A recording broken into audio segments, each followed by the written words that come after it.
संसाधनों का वितरण मनमाने व अन्यायपूर्ण ढंग से करने पर जोर देता है और चोरी व शोषण करने की अनुमति देता है। तो ये तय है कि ऐसा समाज ज़्यादा लंबे समय तक संघर्ष मुक्त नहीं रह सकता। अगर किसी समाज की हायरार्कीज़ पद या हैसियत पर आधारित पदानुक्रम केवल या मुख्य रूप से शक्ति पर आधारित है, ना कि उस क्षमता पर जो महत्वपूर्ण और कठिन कार्यों को पूरा करने के लिए आवश्यक है, तो उस समाज के पतन का खतरा निरंतर बना रहेगा। इसके सबसे सरल उदाहरण के तौर पर अगर चिंपांजियों की हायरार्की को देखें, तब भी यही बात सही साबित होती है, जो दरअसल इसकी मौलिक, जैविक और गैर तानाशाही सच्चाई का एक संकेत है। जो बच्चे समाज में अच्छी तरह घुल मिल नहीं पाते, उनका जीवन कठिन हो सकता है। इसलिए ये सुनिश्चित करना ज़रूरी है कि बच्चे अपने समाज में सहजता से घुल मिल सकें। ऐसा करने का एक ही तरीका है, बच्चों के अच्छे व्यवहार पर उन्हें पुरस्कृत करना या शाबाशी देकर उन्हें आगे भी ऐसा व्यवहार करने के लिए प्रोत्साहित करना। पर ये इकलौता तरीका नहीं है। सवाल ये नहीं है कि बच्चों के मामले में चेतावनी और सज़ा का इस्तेमाल होना चाहिए या नहीं, बल्कि सवाल तो ये है कि क्या ऐसा सोच समझकर और होशपूर्वक ढंग से किया जाना चाहिए। तो फिर बच्चों को अनुशासित कैसे किया जाना चाहिए? ये बहुत ही मुश्किल सवाल है, क्योंकि हर बच्चे और उसके माता पिता का मिजाज दूसरों से बिल्कुल अलग होता है। कुछ बच्चों में दूसरों से जल्दी सहमत होने की प्रवृत्ति होती है। उनके मन के कोनों में दूसरों के खुश रहने की गहरी इच्छा छिपी होती है, और इसके परिणाम स्वरूप उनके अंदर संघर्ष से बचने और दूसरों पर निर्भर होने की प्रवृत्ति विकसित हो जाती है। जबकि अन्य बच्चे जो मानसिक रूप से कहीं अधिक मजबूत और अधिक स्वतंत्र सोच वाले होते हैं, वे अपनी मर्जी के मालिक होते हैं और हमेशा वही करते हैं जो वे करना चाहते हैं। ऐसे बच्चे चुनौतीपूर्ण, गैर आज्ञाकारी और जिद्दी हो सकते हैं।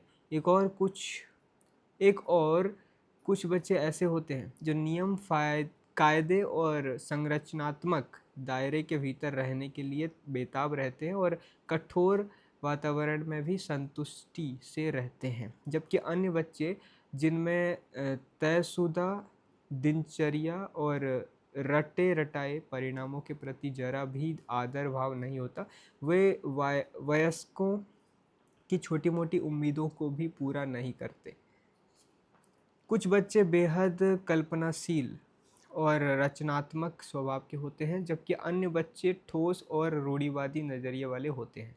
बच्चों के बीच मौजूद ये भिन्नताएं बहुत गहरी और महत्वपूर्ण होती हैं, और इनके पीछे आमतौर पर ऐसे प्रभावशाली जैविक कारण जिम्मेदार होते हैं जिन्हें सामाजिक तौर तरीकों से बदला नहीं जा सकता। हम सचमुच भाग्यशाली हैं जो ऐसी ठोस आपसी भिन्नताओं के बावजूद सोच समझकर लागू किए गए सामाजिक नियंत्रण से निरंतर लाभा लाभा लाभान्वित हो रहे हैं। न्यूनतम आवयिक आवयिक बल आवयिक आवयिक बल ये रहा एक सीधा सा प्रारंभिक विचार। ज़रूरत से ज़्यादा नियम कायदों को लागू नहीं करना चाहिए। दूसरे शब्दों में कहें तो बुरे कानून अच्छे कानूनों के लिए मौजूद आदर भाव को भी ख़त्म कर देते हैं। ये ऑक्शमस रेजर नामक दार्शनिक सिद्धांत का न सिर्फ नैतिक बल्कि कानूनी समकक्षा भी है, जो दरअसल वैज्ञानिकों के लिए किसी वैचारिक उस्तरे जैसा है। ये सिद्धांत कहता है कि सरल संभव परिकल्पना अनुमान ही बेहद बेहतर होती है। इसलिए बच्चों पर और उन्हें अनुशासित करने वाले पर ढेर सारे नियम कायदों का बोझ न डालें, क्योंकि ये रास्ता उन्हें सिर्फ हताशा की ओर ले जाएगा। नियम नियम कायदों को सीमित रखें। इसके बाद ये पता लगाएं कि अगर उनमें से कोई नियम तोड़ा जाता है तो क्या करना चाहिए, सज़ा कितनी कड़ी होनी चाहिए। इस बारे में एक सामान्य संदर्भ राहित नियम तय करना मुश्किल है। हालांकि पश्चिमी सभ्यता द्वारा दी गई सबसे महान चीज़ों में से एक इंग्लिश कॉमन लॉ में इसका एक उपयोगी मापदंड पहले से ही निहित है, जिसका विश्लेषण एक अन्य उपयोगी सिद्धांत स्थापित करने में हमारी मदद कर सकता है। इंग्लिश कॉमन लॉ आपको अपने अधिकारों की रक्षा करने की अनुमति तो देता है, पर सिर्फ एक उचित ढंग से। उदाहरण के लिए, यदि कोई आधी रात को आपके घर में घुस आता है और आपके पास एक भरी हुई पिस्तौल है, तो आपको उससे अपनी रक्षा करने का अधिकार है, पर बेहतर होगा कि अगर आप ऐसा अचानक नहीं बल्कि परिस्थिति की आवश्यकता के अनुसार करें। मान लीजिए कि अगर वो व्यक्ति कोई चोर डकैत नहीं बल्कि आपका पड़ोसी हो, जो शराब के नशे में गलती से आपके घर में घुस आया हो, तो हो सकता है कि आप कहें, मैं तो उसे गोली मार दूंगा, आखिर उसने इस तरह मेरे घर में घुसने की हिम्मत कैसे की। पर मामला इतना सीधा भी नहीं है, इसलिए आपको गोली चलाने से पहले उसे चेतावनी देनी होगी, जहाँ हो वहीं रुक जाओ, मेरे पास बंदूक है। इसके बाद भी अगर वो नहीं रुकता या अपने बचाव में कोई स्पष्टीकरण नहीं देता, तो आप चेतावनी के तौर पर एक गोली हवा में चला सकते हैं। बावजूद इसके अगर वो अब भी आपकी ओर बढ़ रहा है, तो आप इसके पैर पर निशाना लगाकर गोली दाग सकते हैं। इसमें से किसी भी मशवरे को कानूनी सलाह मानने की गलती ना करें, क्योंकि यहाँ सिर्फ एक उदाहरण दी जा रही है ताकि आप ऐसी स्थिति को बेहतर ढंग से समझ सकें। क्रमश गंभीर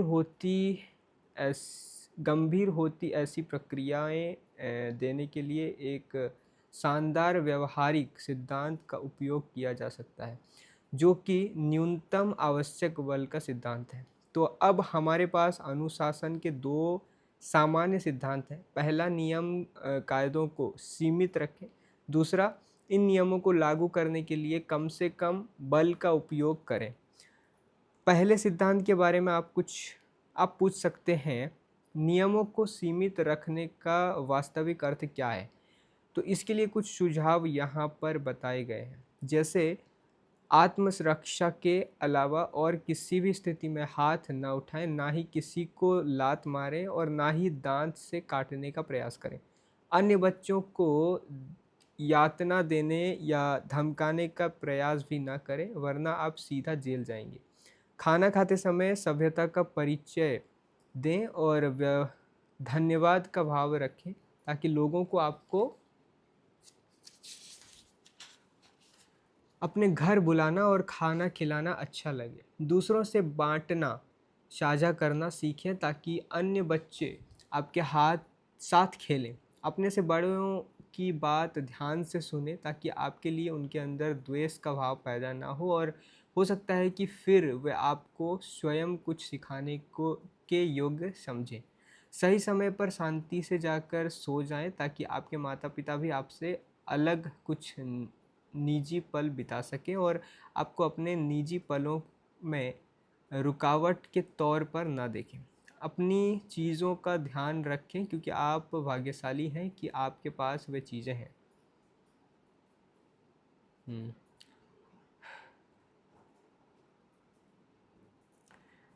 उनकी देखभाल कैसे की जाए, ये सीखना आपके लिए ज़रूरी है। कोई मज़ेदार अवसर हो तो उसमें खुले मन से हिस्सा लें और खुशी खुशी दूसरों का साथ दें, ताकि ऐसे मौके पर लोग आपको आमंत्रित करते रहें। सक्रिय रहें ताकि आपका साथ लोगों को अच्छा लगे और वे आपके साथ समय बिताना चाहें। जिस बच्चे को ये सारे नियम पता होंगे, उसका हर जगह स्वागत होगा। दूसरे सिद्धांत के बारे में, जो पहले सिद्धांत जितना ही महत्वपूर्ण है, आपका सवाल ये हो सकता है, न्यूनतम आवश्यक बल क्या है? इस सिद्धांत को प्रयोगात्मक रूप से स्थापित किया जाना चाहिए और इसकी शुरुआत सबसे छोटे या साधारण हस्तक्षेप से होनी चाहिए। कुछ बच्चे होते हैं जो किसी वयस्क द्वारा आंखें दिखाने भर से पल भर में पत्थर की भांति जड़ जड़ हो जाते हैं, जबकि कुछ बच्चे मौखिक आदेश के बाद ही नियंत्रण में आते हैं। वहीं कुछ बच्चों को नियंत्रित करने के लिए वयस्कों को उंगली दिखाकर आदेश देना पड़ता है। ये रणनीति रेस्टोरेंट जैसे सार्वजनिक स्थानों पर खास तौर पर उपयोगी साबित होती है। ये रणनीति अचानक, चुपचाप और प्रभावी ढंग से बिना कोई जोखिम उठाए लागू की जा सकती है। इसका और क्या विकल्प हो सकता है? दूसरों का ध्यान खींचने की कोशिश में गुस्से से रोता हुआ एक बच्चा ऐसा करके अपने आसपास मौजूद लोगों की आंखों का तारा नहीं बन सकता। एक बच्चा जो किसी रेस्टोरेंट में एक टेबल से दूसरी टेबल की ओर दौड़कर धमा चौकड़ी मचाते हुए दूसरों की शांति भंग करने पर तुला हो, वो कुछ और नहीं बल्कि अपने और अपने माता पिता के लिए सिर्फ अपमान, जो काफ़ी पुराना शब्द है पर प्रभावशाली है, का कारण बन रहा है। यहाँ जिन परिणामों का जिक्र किया जा रहा है वे तो कुछ भी नहीं है, क्योंकि सार्वजनिक स्थानों पर बच्चे निश्चित ही इससे कहीं अधिक दुर्व्यवहार करते हैं, क्योंकि वे दरअसल ये प्रयोग कर रहे होते हैं कि सभी पुराने नियम कायदे इस नए स्थान पर भी लागू होते हैं या नहीं। इन बातों को वे अपने मुंह से नहीं कहते, और तब तो बिल्कुल नहीं जब उनकी उम्र 3 साल से कम हो। जब हमारे बच्चे छोटे थे और हम उन्हें किसी रेस्टोरेंट में लेकर जाते थे, तो उनका व्यवहार ऐसा होता था कि अन्य लोग उन्हें देखकर प्रेम से मुस्कुरा उठते थे। हमारे बच्चे शांति से बैठते थे और सभ्यता से खाना खाते थे। हालांकि वे ज़्यादा देर तक इतने शांत नहीं रह पाते थे, इसलिए हम भी उन्हें ज़्यादा देर तक ऐसे किसी सार्वजनिक स्थान पर नहीं रहने देते थे। आमतौर पर करीब 45 मिनट शांति से बैठने के बाद जब वे फिर से मचलना शुरू करते, तो हम समझ जाते कि अब यहाँ से जाने का समय हो गया है। हमारे और हाँ, बच्चों के बीच ये एक किस्म के समझौते जैसा था। हमारे इलाके के सारे रेस्टोरेंट अक्सर तारीफ़ के सुर में हमसे कहा करते थे कि आपके जैसे खुशहाल परिवार को देखना बड़ा ही सुखद अनुभव होता है। वाओ!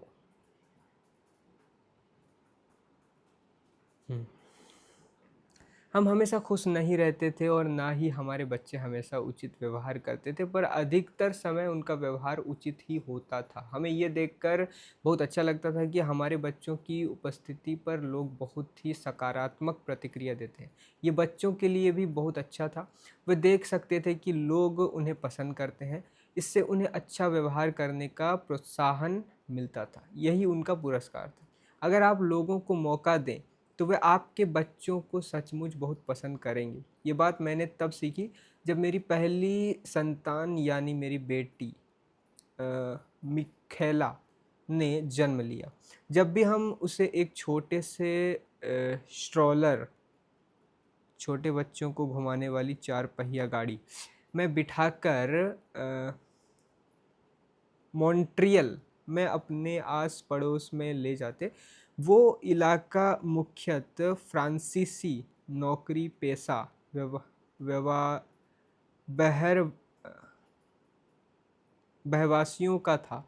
मेरी बेटी को देखकर रास्ते में मिलने वाले कठोर व्यक्तित्व और पियक्कड़ किस्म के श्रमिक लोग भी रुक जाते और उसके साथ वे भी मुस्कुरा उठते थे। वे नन्ही मिखेला के सामने बचकाना चेहरा बनाते, तरह तरह की आवाज़ें निकालते और खुद खी खी करके हंसते ताकि उसके चेहरे पर मुस्कुराहट ला सकें।